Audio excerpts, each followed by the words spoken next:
This week has been wild for me. I've been waiting all week for this, and when Pastor first messaged me about the opportunity, I couldn't contain my excitement. I was all smiles at work. I had to tell all my co-workers, hey, guess what? I am speaking at church. And whenever Pastor messaged me, a word was placed in my heart, and it was to talk about facing the giants, facing our giants in life, and facing Goliath. Has anybody ever heard of a woman by the name of Florence Chadwick? No? Well, in 1952, this young woman by the name of Florence Chadwick was looking to do the impossible, something that has never been done by a woman. She was looking to set a record for covering the distance of swimming from Santa Catalina Island to the coast of California. If anybody could do this, it was Florence Chadwick. Not only was she going to attempt this, but she had already swam the English Channel both ways. She had everything. She had the experience, but as fate would have it, when she stepped into the water, a thick fog covered the water. And the chill hit the air, and she was putting everything against the odds. But with all those odds, she put her body through 15 hours of nonstop swimming. It didn't get easier though. The fog grew thicker. She couldn't see land, light, nothing. She couldn't see the boat next to her. And from swimming that much, her body began to give out on her. Her body began to ache. It began to fight against her, and she wanted to quit. But she kept pushing through. Finally, she had enough. Her limbs couldn't move anymore. The emotional exhaustion that the fog had placed on her, she was thinking, what if this was all for nothing? I'm probably not even close. She gave up. But what she didn't know was when she got into the boat and gave up, she was less than half a mile away from her finish line. The next day at the press conference, all she could say was, all I could see was the fog. I think if I could have seen the shore, I would have made it. In life, we face all kinds of challenges. No matter how big or small, they seem to hinder our vision. They seem to get in the way of us seeing the finish line, of us seeing where God has called us to be. It seems to create a wall where we can't see 2 feet in front of us. We can't see the boat right next to us. We can't see our hands in front of us. It begins to block our very vision. In this case, these problems are called giants. What is a giant? If you could go to that slide. A giant is anything that distracts us from our focus on God, or anything that drains us from our driving passion for God. These things get in our way for a reason, because the enemy does not want to see us do big things for God. They want to stop us where we're at, because if we do big things, the enemy knows he's in trouble. To understand what a giant is, we're going to look at one of the most famous stories in the Bible about a giant. If you have your Bibles, I want you to turn with me to 1 Samuel chapter 17, verse 3.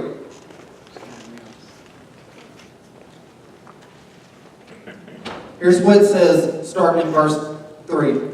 The Philistines occupied one hill and the Israelites another, with the valley between them. See, during this time, the Israelites and Philistines were in a deep battle. They were going at it. But the Philistines had a secret weapon. Verse 4 says, a champion named Goliath who was from God, came out of the Philistine camp. His height was 6 cubits in a span, meaning he was right at 9 feet tall. 9.5 feet tall. That's a tall dude. He had a bronze helmet on his head and wore a coat of scale armor of bronze weighing 5,000 shekels. On his legs, he wore bronze greaves, and a bronze javelin was slung on his back. His spear shaft was like a weaver's rod, and its iron point weighed 600 shekels, right at 25 pounds. That's a heavy spear. Just think about having to carry that around wherever you went. His shield bearer went ahead of him. When you're on the hillside, looking off into the valley, what is the giant you're looking at? We all have them in our life. Goliath is ever so real in everybody's life. Thing is, we don't all face the same Goliath. Goliath is different in everyone's life. And I'm going to name a few that we've all faced at least once or twice. The first one is the giant of resentment. Maybe we have ill feelings towards somebody. Those feelings don't go away. They've done something, but we just can't forgive them. And it begins to bear on us like nothing else before. Or one that I had battled recently. The giant of self-doubt. The enemy likes to throw in those words, you'll never be good enough. You'll never be able to do this. Are you really the right person for the job? God didn't really call you to do that. You should just give up now. This one so many people have faced. And they lose hope. The giant of depression. A giant that seems to overtake our bodies, where everything seems hopeless. It seems like nothing is ever going to get better. We go into a deep despair. It ain't going to get any better than that. One that I've battled for years. The giant of anxiety. Those nerves, those emotions overcome you and it throws you into a panic that everything is never going to work out, that it's going to tear you apart, that you begin panicking because you feel like you're in it alone. One that my family and so many others have faced, and sometimes it seems unbeatable. The giant of cancer. Cancer attacks, and the enemy likes to throw, there's no hope left. You don't have much longer. All is gone. One that so many people have battled and have lost the battle to. The giant of addiction. Addiction comes in so many forms, so many different ways. It comes in the form of pornography, alcohol, drugs, you name it. There's more than just those. But those are the ones so many people get hooked on. And last, but certainly not least, the giant of guilt and shame. So many times the enemy likes to throw something from your past up against you and you feel like it's all your fault. That guilt begins to bear down on you that I'm the reason for this. When my parents got divorced, I felt like that divorce was all my fault. I battled that guilt and shame for so long that I was the reason that my family was no longer together. That I was the reason I had to go and visit my dad every other weekend. I battled that shame that I was the cause of all of this. Whatever your Goliath is, whatever Goliath is in your life, he's going to try to defeat you. He wants to beat you down and make you feel like there's no hope. He tries putting these thoughts in your head, trying to make you doubt yourself, putting the anger in you to make you feel like I'm in this alone. Not even God can help me. But no matter how big or tall, Goliath must fall. Goliath must fall. Just like I said, Goliath will try to do anything to destroy you.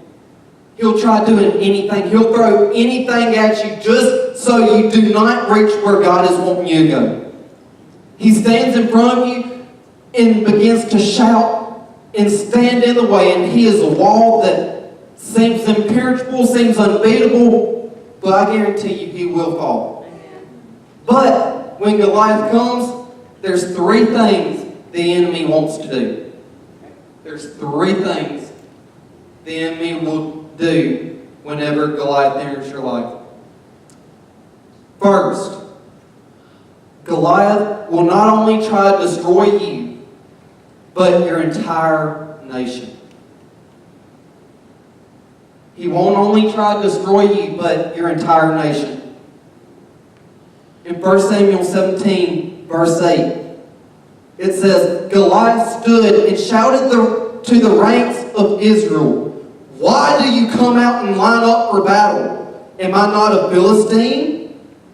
And are you not the servants of Saul? Choose a man and have him come down to me. If he is able to fight and kill me, we will become your subjects. But if I overcome him and kill him, you will become our subjects and serve us." When Goliath enters, he has come to destroy you. John 10:10 states it this way: "The thief comes only to steal and kill and destroy." That's what Goliath is. He's a thief. He wants to steal our happiness, Pastor Brandon. He wants to steal our joy, Ethan. He wants to kill everything that's in us, the hope we ever had, the call we've ever had to reach other people, the call that God has placed on our life. And when he has got us to the point where we feel defeated, he destroys us. What we often forget to realize is that giant we face affects others around us. It's true. Those private sins become public. Those private sins begin to deteriorate the relationships we have in our life. Addiction, it don't just affect you. The addiction to drugs, to alcohol, to pornography, don't just tear you down. It begins to work its way out and destroy the nation you are in. Depression, resentment, all those things, the enemy is trying to destroy everything around you. In my life, one of the biggest battles that I've seen my family and so many others walk through is cancer. Both my mom and my dad were diagnosed with skin cancer. You saw those feelings, those emotions begin to overtake them. They tried seeming like everything was all right. Miss Connie, they tried seeming like everything was fine, but you could tell deep down they were losing hope. And began to seep out. Me, my sisters began to feel that same hopelessness. We kept hearing, there's no hope. My uncle was diagnosed with brain cancer. They told him, you only have 18 months to live. While we tried to hold on, while we tried to keep our spirits high, the giant was dealing with us in a strong way. He started showing us, God can't overcome this. God can't deliver him from this. There's no healing for him. You may as well just give up and lose hope. The enemy wants to take you and your nation, those that you love, captive. He wants to destroy every little bit of hope that you ever had. Number 2, people around you will begin to cast doubt into your life. 1 Samuel 17:33 puts it this way, starting in 32. David said to Saul, "Let no one lose heart on account of this Philistine. Your servant will go and fight him." Saul replied, "You are not able to go out against this Philistine and fight him. You are only a young man, and he has been a warrior from his youth." How many's ever faced that giant of doubt? You can't do this. Have you seen the size of the giant you're facing? You're too young to make a difference. You're too old to still do big things for God. The enemy will throw doubt at you to make you believe that the giant is too large to overcome, making it seem like you can never beat this giant. That will hinder you from going to where God wants you to go. My question is doubt holding you back from doing big things from God? Is doubt running chaos in your camp, making Goliath more powerful than what he really is? Number 3, the giant will speak down to you and make you feel weak. I've seen this in my own life. In 1 Samuel 17, verse 10, the Philistines said, This day I defy the armies of Israel. Give me a man and let us fight each other." Picking back up in verse 42. He looked David over and saw that he was little more than a boy, glowing with health and handsome, and he despised him. Despised. A lot of times the enemy will look at us and despise us because he knows what we're capable of. He said to David, "Am I a dog that you come at me with sticks?" And the Philistine cursed David by his gods. "Come here," he said, "and I'll give your flesh to the birds and the wild animals." The enemy will curse you, say anything to make you think you will never be able to defeat him. You can't live without me. You are nothing without me. A lot of times, that giant makes you feel like you can't do anything without him in your life. Going back to 1 Samuel 17, verse 10, he says that he defies the armies of Israel. What defy means, the word defy means to insult, to humiliate. How many times does the enemy want to humiliate you, to make you cower away? The enemy will shout whatever he can to make you cower away and say, "You know what, there's no sense in this. It's too big." You win. The giant won't budge. Goliath is huge, and he will use his size to make you seem small. And if he feels like he is too big for you or for God to work through you to defeat him, Goliath will destroy every part of you. He has you where he wants you. He has you right in his grip, Pastor Brandon. When he gets you to that place where you seem like you're too small, insignificant to do anything, he's ready to destroy you. He's ready to kill everything that had ever been caught of. But, we don't have to see Goliath as unbeatable.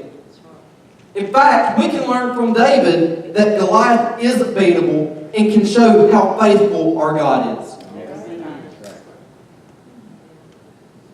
God will never forsake us. He is always there. He's with us on the hillside, and He'll be with us in the valley. He's with us wherever we go, and He'll be with us when we confront Goliath. Deuteronomy 31, verse 6 says this, "Be strong and courageous." I love that. Be strong. You don't have to be weak when you go against Goliath. You don't have to be scared when you go against Goliath. Be strong and courageous, because our strength and bravery is found in God. Do not be afraid or terrified because of them. For the Lord your God goes with you. He will never leave you nor forsake you. Verse 8 goes a little bit deeper than this. The Lord himself goes before you. He's already there. He's already in the valley. He's already there. He's been there. He's waiting for you to step out in faith and trust that He can do a mighty work for your life. He's waiting. He's already come. He will never leave you or forsake you. He says it again. Do not be afraid. Do not be discouraged. We don't have to be afraid of Goliath. Goliath may seem unbeatable, but with my God, nothing's impossible. Nothing is impossible with God. He's stronger than any Goliath that will ever come into our life. Goliath may seem big, may seem tall, but I can tell you, with God, with the strength that He can give us, Goliath will fall. We can conquer Goliath if we take these three things away from David and how he was able to conquer Goliath. I love this first one. Remember what God has done before. Yes, Lord.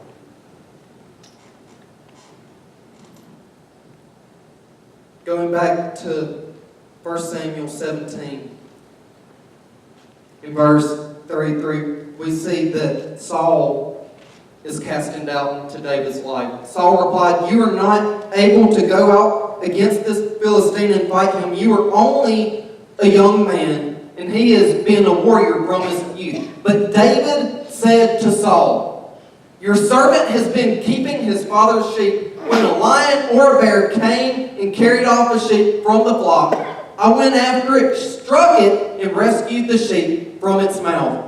When it turned on me, I seized it by its hair, struck it, and killed it. Your servant has killed both the lion and the bear. This uncircumcised Philistine will be like one of them, because he has defied the armies of the living God. The Lord who rescued me from the paw of the lion and the paw of the bear will rescue me from the hand of this Philistine." Saul was being used by the enemy to make excuses on why David shouldn't face Goliath. But David, being a man after God's own heart, David remembered how God helped him before with the lion and the bear. If he could rescue him from the paw of a lion and a bear, this giant was no problem. God was preparing him then with the lion and the bear. He was preparing him then for the battle of a lifetime.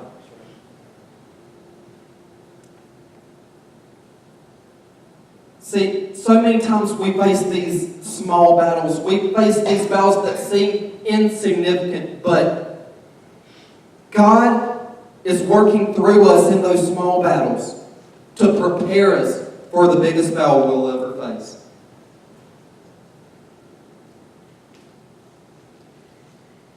We have to remember what God's done. We have to remember God's faithfulness. We have to remember why we're where we're at.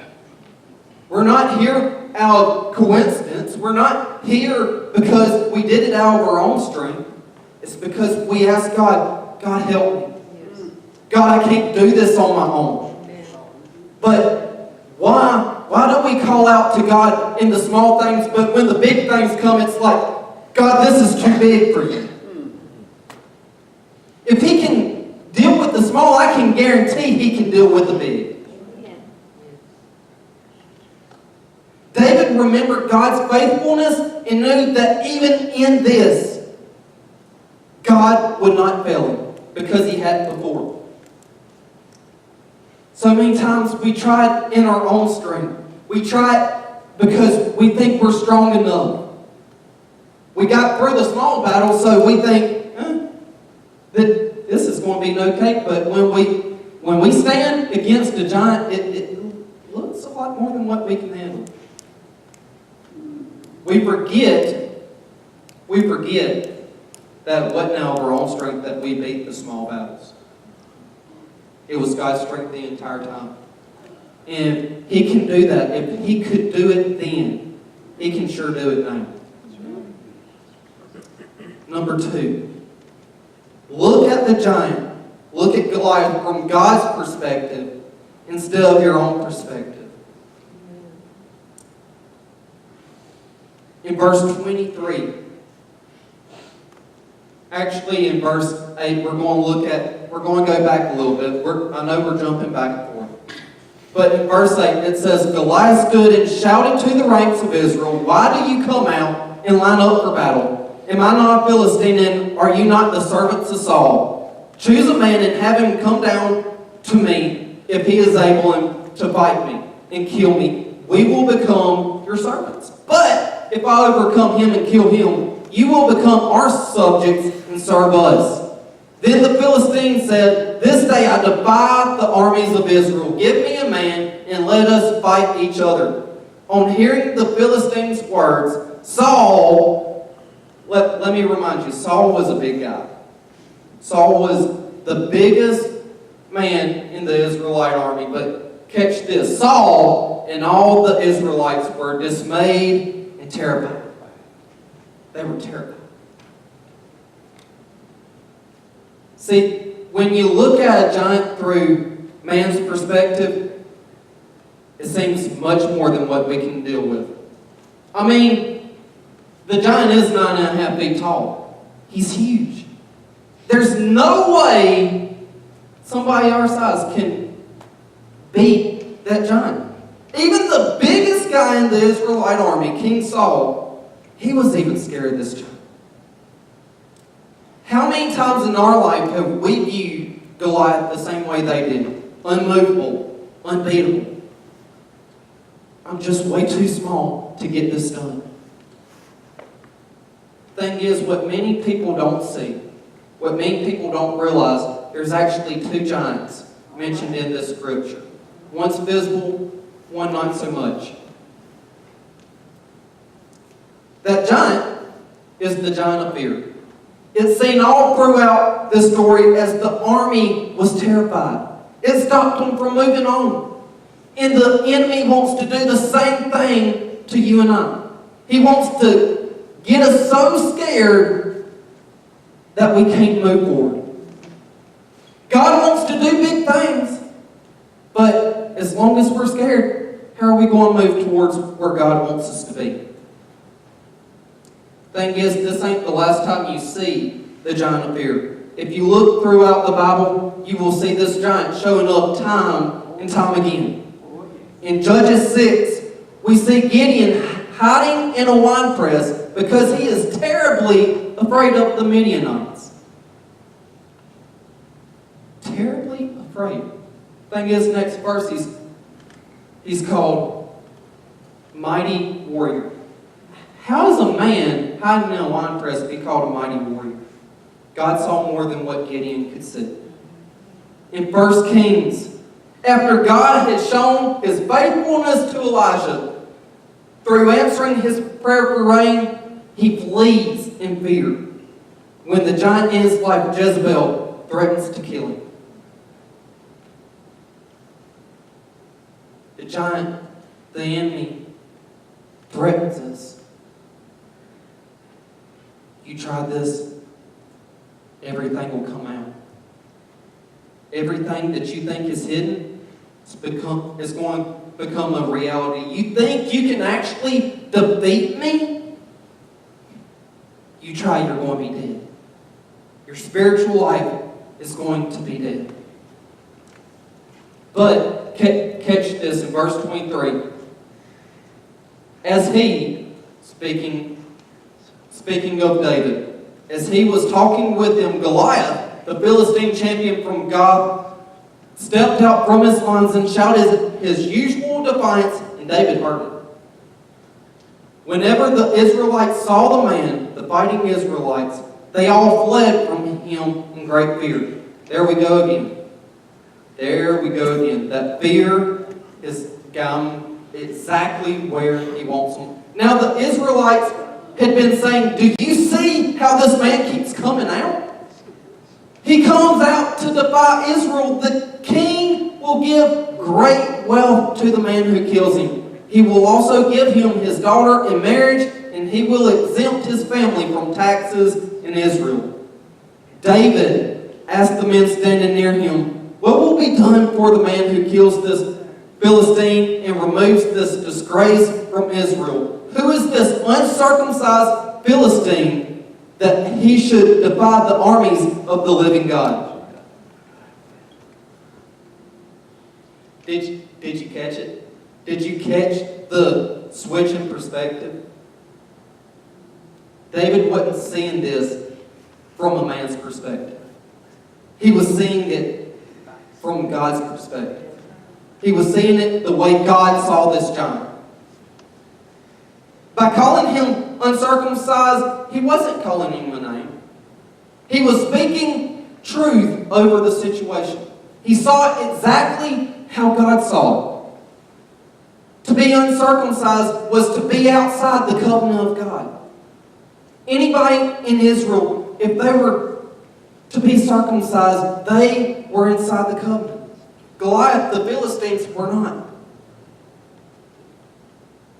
If we look at verse 45, you see David once again seeing a God perspective and speaking truth over a situation.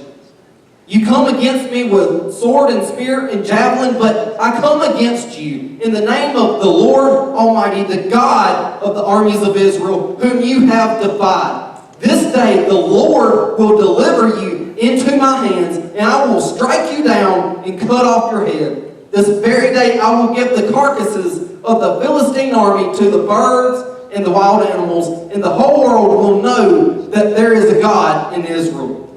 All those gathered here will know that it is not by sword or spear that the Lord saves, for the battle is the Lord's, and he will give all of you into our hands.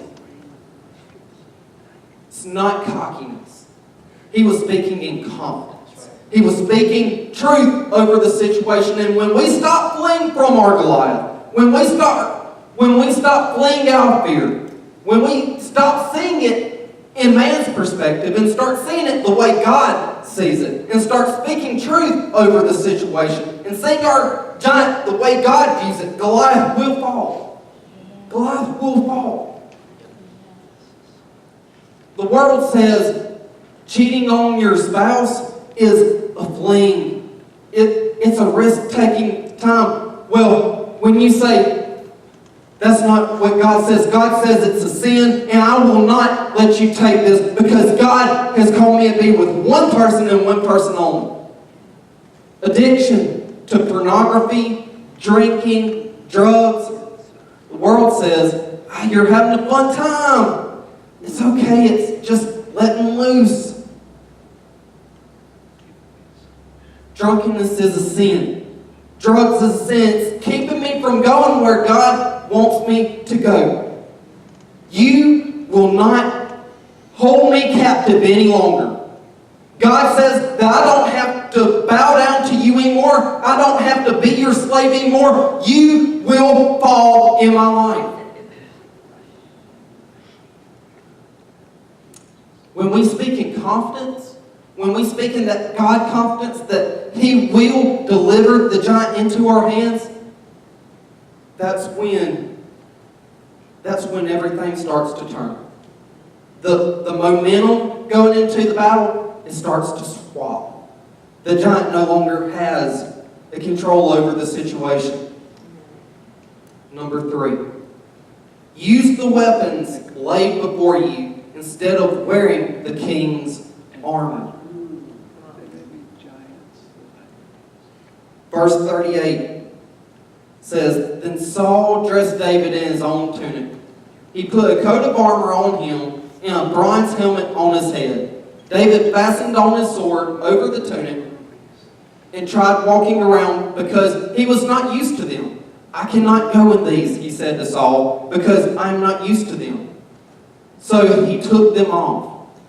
Then he took his staff in his hand, chose 5 smooth stones from the stream, put them in the pouch of his shepherd's bag, and with his sling in his hand, approached the Philistine. David was comfortable with the weapons he had used before. He was confident that God would do a mighty work with what he had already given him.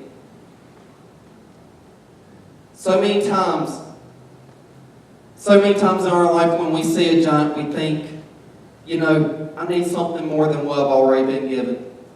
We'll never be able to defeat it with the gifts, the talents that God has given us. The Bible, it's good, but it won't get me through this. And we start putting things on that the world says will help us out. We start putting on this armor that the world says, you'll do good in this. But, so many times when we put this armor on, the friends who we aren't exactly supposed to be with, they're not good for our life. Those unhealthy life choices, when we start putting this on because we think it's going to make the giant go away. Thing is, we're not used to it because it's uncomfortable. This armor that we think is going to make us content and help us in the battle, this armor only withers away and leaves us defenseless and beaten. See, David was uncomfortable with the king's armor. It didn't feel right. He knew that God had placed these things in his life. He placed a sling and a stone in his life for a reason. Sometimes those small things that seem insignificant, God's going to use for a big purpose. That stone that seems like just a small pebble, when God gets a hold of it, it turns into a boulder. He relied on it because he knew that God had used it before, and he's going to use it again for his glory. I love this part. Verse 48 says, as the Philistine moved closer to attack him, David ran quickly towards the battle line to meet him. He wasn't going to wait on Goliath to get to him. He was ready to see this giant fall because this giant had been in the Israelites' life for 40 days. 40 days longer than what he should have been. He was ready to see this pain in the Israelite side go away for good. He ran quickly toward the battle line to meet him. Reaching into his bag and taking out a stone, he slung it and struck the Philistine on the forehead. The stone sank into his forehead and he fell face down on the ground. So David triumphed over the Philistine with a sling and a stone. Without a sword in his hand, he struck down the Philistine and killed him. Isn't it something when we rely on God's confidence? When we rely on God to do a big thing? Here's something I figured out while reading this. David relied on a rock to conquer Goliath. We can rely on the rock. I don't think you got that. David relied on a rock. We can rely on the rock.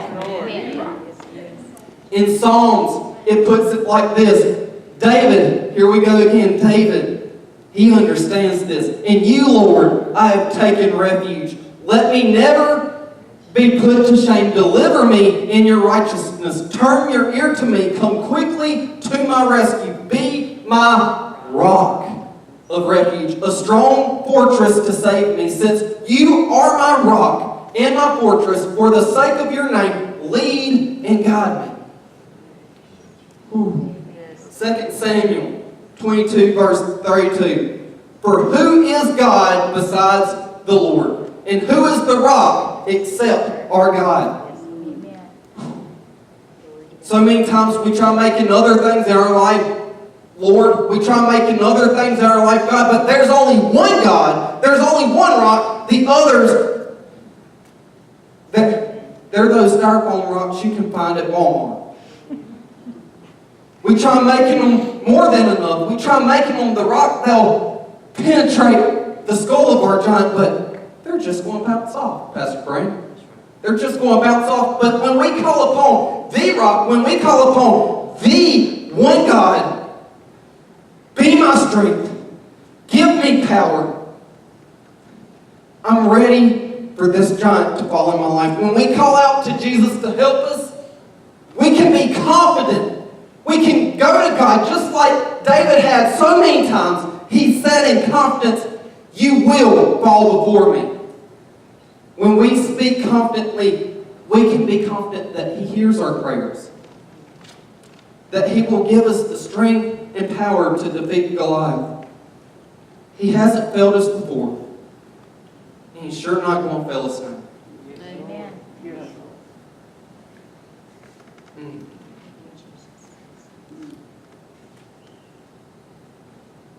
The rock.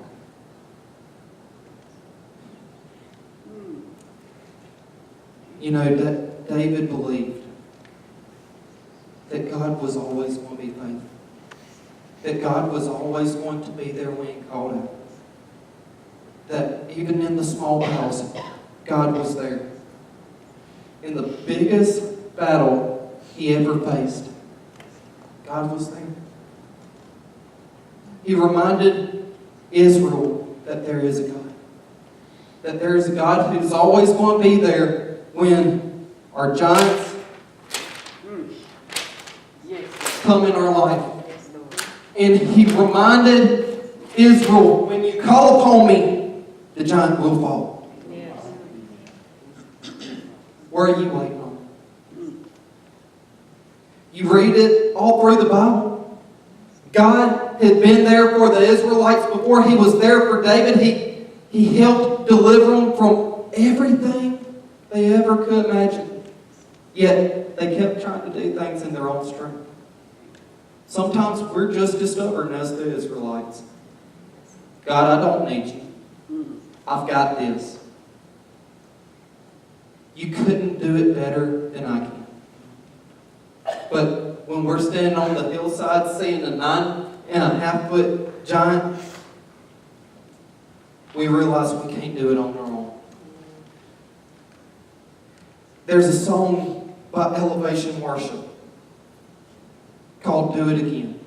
And you know, I was listening to this song while studying for this sermon. This is something that God had placed on my heart because recently I had gone through one of the toughest battles I had ever faced. I began doubting that God was actually trying to use me. That I had the wrong call. That I wasn't the one who was called to be the children's pastor. I battled that. And I finally was like, God, I can't do this by myself. I need your strength. And I kid you not, when I called upon His name, that rock struck right home in that giant's head, and that giant fell before me.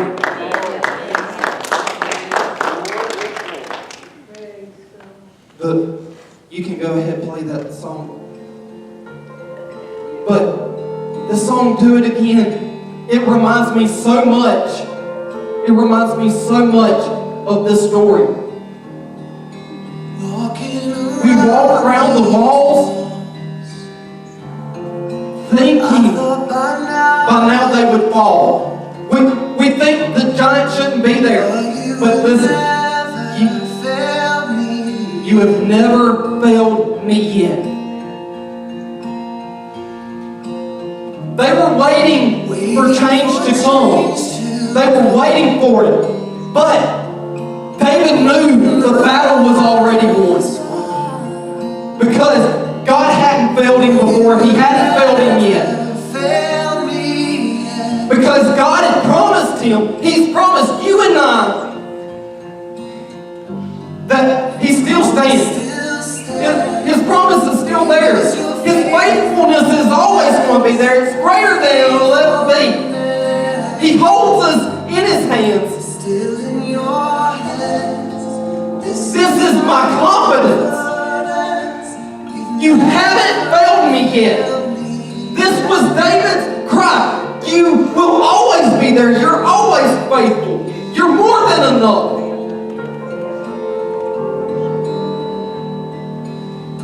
He knew by his own strength it couldn't be done. But he knew that God's word will come to pass because he hadn't failed him. And he was going to sing praises because he knew what God was going to do. He knew that the giant was bound to fall. He knew that God wanted to do something big through him. Jesus, you're still here. Jesus will always still be enough. Jesus is always going to be there. He always loves you. What's stopping us from calling out to him? What's stopping us from saying, this giant will not control me any longer. This giant will not hold me back any longer. Jesus, deliver me through this. For you were on the mountaintop. You were in the valleys. I want to see this giant fall. You don't have to be held captive to the giant. You don't have to run away in fear. Because God gives you the strength, the power, the mindset to defeat this giant. Whoever tells you you can't do this, you're no good, you're not enough. God's told me I'm more than enough. This song says, I've seen you move. You moved the mountains, and I believe you will do it again. He moved the mountain before. He moved the mountain in a 9.5-foot giant called Goliath. What is the difference between that giant and the giant in your life? Woo! God's good. I've seen him conquer giants. I've seen him break chains off. And I know he's wanting to do a mighty work tonight. David knew that God, the enemy said, there's no way, Pastor Brand, there's no way, Jim, there's no way you can defeat me. God made a way. What David saw was a bigger picture. He didn't see a giant. He saw what God was wanting to do. When we see this giant as more than just a giant, when we see it as something that God's wanting to use us for, wanting to use us to do big things in His name, and this hinders us, God's going to show up and show out. When we rely on the rock, anything is possible.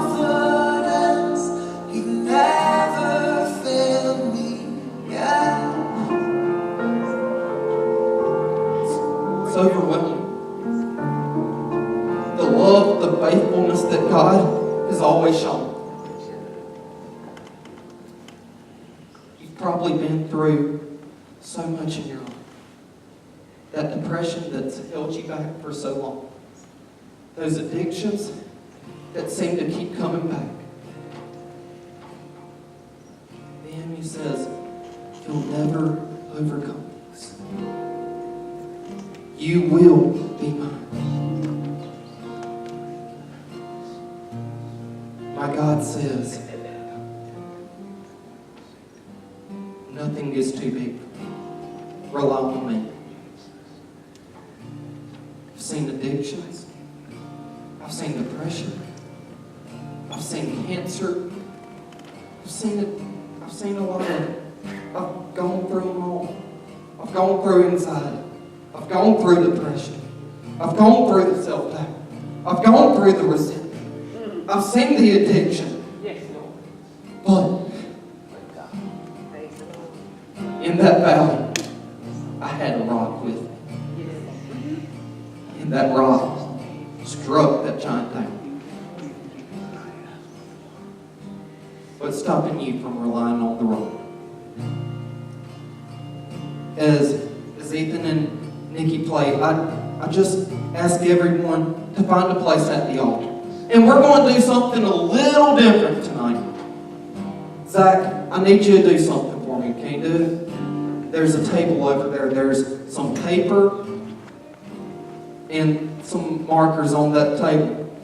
I want everybody to find a place at the altar right now. Right now.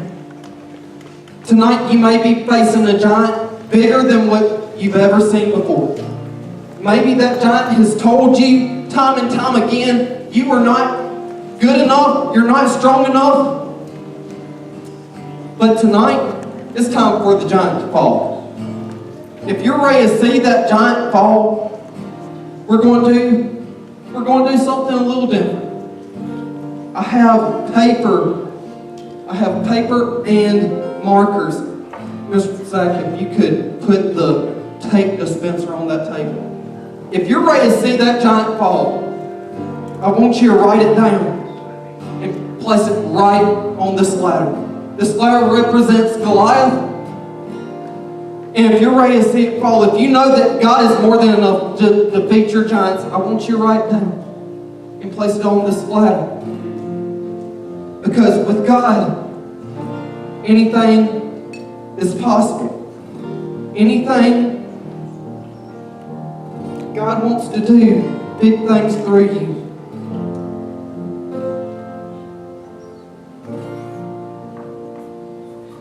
In fact, some of you may have already faced some giants, but you've seen God do big things.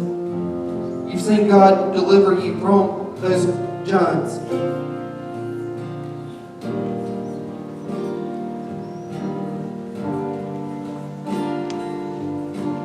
In fact, even speaking this message, the enemy's been dealing with me on doubt and fear. Fearing that I'm never going to be good enough. Fearing that God will never be able to do a mighty work through me. That I'm doubting myself, but I know this ain't true. I know it's not true. This fear is something that's trying to hinder me from going deeper where God wants me to be. This doubt, He's trying to throw that in my life because God knows what's going to happen. He's got big plans for my life, and as long as that's there, I can't get there. Maybe you have doubts yourself. Maybe you have anxiety. Maybe you're going through a marital problem. Maybe you've got a financial problem and it seems to be hindering you from going deeper than where you want to go. That's what the enemy wants. He wants to throw these problems in your life so you feel like you can't move any further. If you have a giant in your life and you're ready to see it fall, I ask you just to write it down. Because you're not in this alone. You don't have to fight this giant alone. We're here to cover it in prayer and pray that God does a big thing through you and that through you He provides strength, wisdom to defeat that giant. At this time, Ethan and Nikki's going to lead us in worship. And if God has ever done something big for you, I want you to just praise Him for being there. If there's a giant in your life, I ask you just to pray for strength. Pray for wisdom. Pray for everything that may be going on in your life because He is more than enough. Ethan, lead us in worship.